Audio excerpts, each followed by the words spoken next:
अकोला जिले के 3 कृषि उत्पन्न बाजार समितियों के लिए आज मतदान हुआ। अकोला, अकोट और बार्शी टाकली बाजार समिति के लिए मतदान की प्रक्रिया शांतिपूर्ण रही। इन तीनों बाजार समितियों में 128 प्रत्याशी मैदान में हैं। अकोला जिले की 3 कृषि बाजार समिति अकोला, अकोट और बार्शी टाकली के लिए मतदान हुआ। इन तीनों बाजार समितियों में किस्मत आजमा रहे 128 प्रत्याशियों का भविष्य मतदाताओं के वोट से तय होगा। अकोला कृषि उत्पन्न बाजार समिति में 32 उम्मीदवार मैदान में थे, जिनमें से 5 उम्मीदवार पहले ही निर्विरोध चुन लिए गए हैं। अकोट बाजार समिति में 60 में से 2 उम्मीदवार निर्विरोध चुने गए हैं, जिसके बाद अब 58 उम्मीदवार मैदान में हैं। वहीं बार्शी टाकली बाजार समिति में कुल 40 प्रत्याशी अपना भाग्य आजमा रहे हैं। मतदान के बाद शनिवार को वोटों की गिनती होगी, जिसके बाद ये तय होगा कि कहाँ किसने अपना वर्चस्व कायम किया है।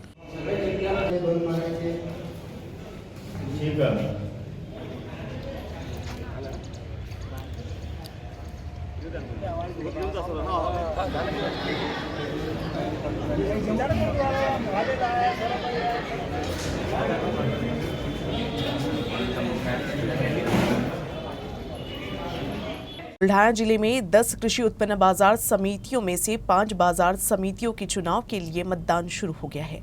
बुल्ढाना, देउलगांव राजा, मेहकर, खामगांव और मलकापुर कृषि उत्पन्न बाजार समिति के चुनाव के लिए आज मतदान शुरू हो गया है। विदर्भ की सबसे बड़ी बाजार समितियों में से एक खामगांव की कृषि उत्पन्न बाजार समिति के चुनाव के लिए आज मतदान हो रहा है। शाम को मतगणना होगी और देर रात तक नतीजे घोषित कर दिए जाएंगे। इस चुनाव में पिछली बार की तुलना में आड़तिया, हमाल, मापारी मतदार संघ व सहकारी सोसाइटी मतदार संघ के 438 मतदाताओं के नाम विभिन्न कारणों से मतदाता सूची से हटा दिए गए हैं। इसीलिए ये मतदाता मतदान नहीं कर पाएंगे। तो वही ग्राम पंचायत निर्वाचन क्षेत्र में 54 मतदाता बढ़ गए हैं। इस चुनाव में पूर्व और मौजूदा विधायकों के पैनल के बीच सीधा मुकाबला है। खामगांव के कृषि उत्पन्न बाजार समिति की 18 सीटों के लिए 53 उम्मीदवार मैदान में हैं। इसके लिए तहसील के 12 मतदान केंद्रों पर आज सुबह 8 बजे मतदान शुरू हो गया है। मतदान का समय शाम 4 बजे तक है और मतगणना शाम 6 बजे तहसील कार्यालय के महात्मा गांधी सभागार में होगी। इस साल विधायक आकाश फूनकर और पूर्व विधायक दिलीप कुमार सानंदा के पैनल के बीच सीधा मुकाबला है। बुल्ढाना जिले के संग्रामपुर तहसील की टुनकी गांव के बुल्ढाना अर्बन बैंक में अज्ञात लुटेरों ने चोरी का प्रयास किया, लेकिन बैंक का शटर तोड़ते समय सुरक्षा सायरन बजने से लुटेरे फरार हो गए। पुलिस ने अज्ञात लुटेरों के खिलाफ मामला दर्ज कर लिया है और आगे की जांच कर रही है। बुल्ढाना अर्बन बैंक की बुल्ढाना जिले के संग्रामपुर तहसील के टुनकी गांव में एक शाखा है। बुल्ढाना अर्बन की शाखा में किसान बड़ी मात्रा में लेन देन और सोने चांदी के जेवरात गिरवी रखकर किसान आदिवासी कर्ज लेते हैं। कुछ अज्ञात लुटेरों ने इस बैंक को निशाना बनाकर लूटने की कोशिश की। ये लुटेरे बैंक का मुख्य शटर तोड़ ही रहे थे, तभी अचानक सुरक्षा सायरन बजा। सुरक्षा सायरन बजते ही लुटेरे वहां से भाग गए। इस घटना की जानकारी पुलिस को दी गई। पुलिस ने मौके पर पहुंचकर पंचनामा किया और अज्ञात लुटेरों के खिलाफ मामला दर्ज कर जांच शुरू कर दी है। बुल्ढाना जिले के मेहकर तहसील के देउलगांव साकरशा में किसानों को ठगने वाले व्यापारी के मैनेजर के हाथ में पिस्तौल लेकर डीजे पर डांस करने का वीडियो सोशल मीडिया पर वायरल हो गया था। इस मामले में पुलिस ने मैनेजर को गिरफ्तार किया है। बुल्ढाना जिले के देउलगांव साकरशा में 300 से भी अधिक किसानों को ठगने वाले आशीष ढवले के मैनेजर सत्यम बालांशे का एक वीडियो सोशल मीडिया पर वायरल हो रहा है, जिसमें वह हाथ में पिस्तौल लेकर डीजे की धुन पर डांस कर आतंक फैला रहा है। इस मामले में पुलिस ने मैनेजर के खिलाफ कार्रवाई करते हुए उसे तुरंत गिरफ्तार कर लिया है। जानेफल थाने के थानेदार प्रवीण मानकर ने बताया कि पुलिस ने उसकी बंदूक को जब्त कर लिया है और उसे स्थानीय अपराध शाखा को आगे की कार्रवाई के लिए सौंप दिया गया है। भाजपा के प्रदेश अध्यक्ष चंद्रशेखर बावनकुले ने दावा किया है कि अकोला की बार्शी टाकली पंचायत समिति में छत्रपति शिवाजी महाराज की प्रतिमा लगाने का विरोध करने वालों में वंचित बहुजन आघाड़ी के पार्षद शामिल है। बावनकुले के वक्तव्य से वंचित बहुजन आघाड़ी आक्रामक हो गई है और चंद्रशेखर बावनकुले के खिलाफ कार्रवाई की मांग को लेकर जिलाधिकारी को निवेदन सौंपा। 22 फरवरी 2022 को वंचित बहुजन आघाड़ी के पंचायत समिति सदस्य दादाराव पवार ने प्रस्ताव रखा था कि बार्शी टाकली पंचायत समिति परिसर में छत्रपति शिवाजी महाराज की प्रतिमा स्थापित की जाए। इस प्रस्ताव को तत्कालीन वंचित बहुजन आघाड़ी नेता प्रकाश वाहुरवाग ने सर्वसम्मति से मंजूर किया था। इसके बावजूद भाजपा के प्रदेश अध्यक्ष चंद्रशेखर बावनकुले ने दावा किया कि विरोध करने वाले 9 नगर सेवकों में 3 पार्षद वंचित बहुजन आघाड़ी के थे। वंचित ने कहा कि 3 विरोधी पार्षद पहले ही वंचित बहुजन आघाड़ी छोड़ चुके हैं। वंचित बहुजन आघाड़ी से उनका कोई संबंध नहीं है। चंद्रशेखर बावनकुले के खिलाफ कार्रवाई की मांग को लेकर वंचित ने जिलाधिकारी को निवेदन सौंपा। भाजपचे मतिमंद प्रदेशाध्यक्ष बावनकुळे यांनी काल वंचितचं नाव घेऊन छत्रपती शिवाजी महाराजांच्या पुतळ्यासाठी वंचितच्या नगरसेवकांनी विरोध केला असं स्टेटमेंट केलेलं आहे। या मूर्ख माणसाला माहीतच नाही की वंचित आघाडीच्या पंचायत समितीमध्ये प्रकाश वाघ सभापती असताना दादाराव पवार जे आहेत पक्षाचे सदस्य त्यांनी हा ठराव मांडून तो मंजूर करून घेतलेला आहे आणि त्यानंतर नगर परिषदमध्ये ते क्षेत्र नगर परिषद त्यात अखत्यारीत असल्यामुळे नगर परिषदेच्या ठरावाची गरज असते म्हणून तो तिथे गेलेला आहे। त्यात वंचितच्या नगरसेवकांचा काहीही संबंध नाही। ज्यांनी स्वाक्षऱ्या केल्या त्यात वंचितचा एकही नगरसेवक नाही। वंचित बहुजन आघाडीचा विजय असो। वंचित विजय असो। अकोला शहर में रेलवे लिपिक के सरकारी आवास में सेंधमारी के मामले में पुलिस ने 12 घंटे के भीतर चोर को गिरफ्तार किया है। आरोपी के पास से चोरी का सामान भी जब्त किया गया है। अकोला शहर के रामदासपेट थाना अंतर्गत रेलवे सरकारी आवास में रहने वाले सुबोध समुद्रे अपने परिवार के साथ किसी काम से बाहर गए हुए थे। मौका पाकर चोर घर में घुसे और 26,000 रुपए का माल लूट लिया। जब सुबोध अपने परिवार के साथ घर लौटे तो पूरी घटना का पता चला। उन्होंने पुलिस में शिकायत दर्ज कराई। मामले की गंभीरता को देखते हुए पुलिस ने जांच शुरू की। पुलिस इंस्पेक्टर मनोज बहुरे के मार्गदर्शन में डीबी टीम ने 12 घंटे के भीतर आरोपी मोहसिन शेख फारूक को गिरफ्तार कर लिया।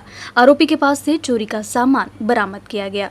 अकोला शहर में आवारा कुत्तों को चाकू मारकर गंभीर रूप से घायल करने के मामले में अज्ञात व्यक्ति के खिलाफ रामदासपेट थाने में मामला दर्ज किया गया है। शाम के समय मोहता मिल निवासी शेख रशीद ने एडवोकेट राखी वर्मा को फोन कर जानकारी दी कि मोहता मिल के पीछे एक आवारा कुत्ते को चाकू मारकर घायल कर दिया गया है। जानकारी के आधार पर वर्मा अपनी टीम के साथ मोहता मिल इलाके में पहुंचे, जहां कुत्ता खून से लथपथ पड़ा हुआ था। उन्होंने घटना के बारे में आसपास पूछताछ की, लेकिन उन्हें कोई जानकारी नहीं मिली। वे घायल कुत्ते को पशु चिकित्सक के पास ले गए। इलाज के बाद घायल कुत्ते को SPCA शेल्टर में भर्ती कराया गया। उन्होंने घटना की सूचना रामदासपेट थाना पुलिस को दी। रामदासपेट थाने में अज्ञात के खिलाफ मामला दर्ज कर लिया गया है। समृद्धि हाईवे पर बुल्ढाना में क्षेत्रीय परिवहन विभाग द्वारा एग्जिट मैनेजमेंट सिस्टम लागू किया जा रहा है। यदि यात्रा समय बचाने के लिए वाहन की गति बढ़ाई जाती है तो चालक को कम से कम आधे घंटे तक समझाइश दी जाएगी। समृद्धि महामार्ग पर दुर्घटनाओं को कम करने के लिए RTO विभाग द्वारा एग्जिट मैनेजमेंट सिस्टम लागू किया जा रहा है। कई वाहन चालक अपने वाहनों की गति बढ़ाकर यात्रा के समय को कम करने की कोशिश करते हैं और इस प्रकार दुर्घटनाओं की संख्या में वृद्धि होती है। यदि वाहन की गति सीमा वाहन 120 से अधिक पार जाने पर चालक की काउंसलिंग की जाएगी।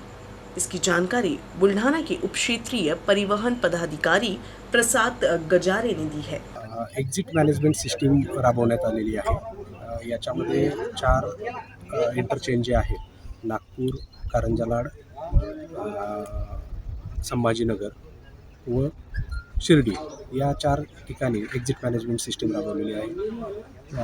समृद्धी महामार्गावरती आपण ज्या कोणत्याही इंटरचेंजवरून एंट्री करतात तर तो टाईम नोट होतो आणि एक्झिट ज्यावेळेस आपण होतात तोही टाईम नोट होतो आणि त्या 2 इंटरचेंजमधील अंतर व टाईम याच्यानुसार तुमचा ॲव्हरेज स्पीड कॅल्क्युलेट केला जाईल।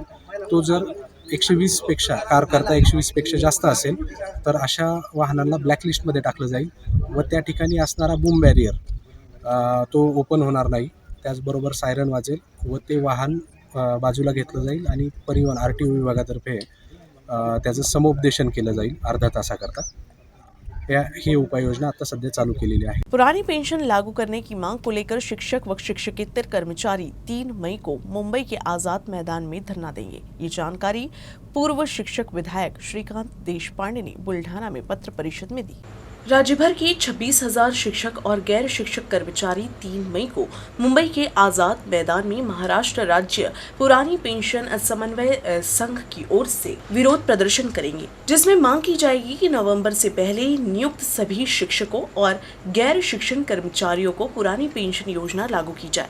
ये जानकारी अमरावती शिक्षक क्षेत्र के पूर्व विधायक श्रीकांत देशपांडे ने पत्रकार परिषद में दी। शालेय शिक्षण विभागामध्ये 1 नोव्हेंबर 2005 पूर्वी नियुक्ती झालेले शिक्षक आणि शिक्षकेतर कर्मचारी ज्या शाळा पूर्ण 100% अनुदानावर नव्हत्या, ती 80% अनुदानावर होती फक्त, समजा शेवटचा टप्पा होता आणि 20चा टप्पा म्हणजे 100% अनुदान 2006 मध्ये मिळालं, तरी त्याला जुनी पेन्शन योजना लागू नाही अशी गंभीर परिस्थिती आहे। त्यामुळे त्यांना किमान सगळे लाभ मिळावे आणि जुनी पेन्शन योजना लागू व्हावी म्हणून आम्ही 3 मे पासून आझाद मैदानावर उग्र आंदोलन उभारणार आहोत। या आंदोलनाला पत्रकारांचा आणि जनतेचा पाठिंबा मिळावा आणि शिक्षक मोठ्या संख्येने सहभागी व्हावे असं आवाहन या ठिकाणी मी करतो। बुलढाना जिले में बेमौसम बारिश के दौरान बिजली गिरने से 5 जानवरों की मौत हो गई। बुलढाणा जिल्ह्यामध्ये काल 26 एप्रिल 2023 रोजी अचानक आलेल्या वादळी पाऊस व वारा तसेच बहुतांश भागात गाडीसुद्धा पडलेल्या आहेत। अनेक ठिकाणी रस्त्यावर झाडे पडून काही वेळाकरता रस्तेसुद्धा बंद झालेले होते, परंतु त्वरित रस्ते खुले करण्यात आलेले आहेत। तसेच या वादळी वाऱ्यामुळे मोताळा तालुक्यामधील 3 जनावरे दगावली असून 1 जनावर खामगाव येथील दगावलेले आहे। तसाच एक बैल सिंदखेड राज्यातील वीज पडल्यामुळे मरण पावलेला आहे। तसेच शेत पिकाच्या झालेल्या नुकसानीबाबत संबंधित तहसीलदार यांच्याकडून प्राथमिक पाहणी सुरू असून सायंकाळी 4 वाजेपर्यंत शेती पिकाच्या नुकसानीचा प्राथमिक अहवाल सुद्धा शासनास सादर करण्यात येईल। न्यूज रूम से बस इतना ही। खबरों का सिलसिला यूं ही चलता रहेगा। आप देखते रहिएगा UCN न्यूज अकोला।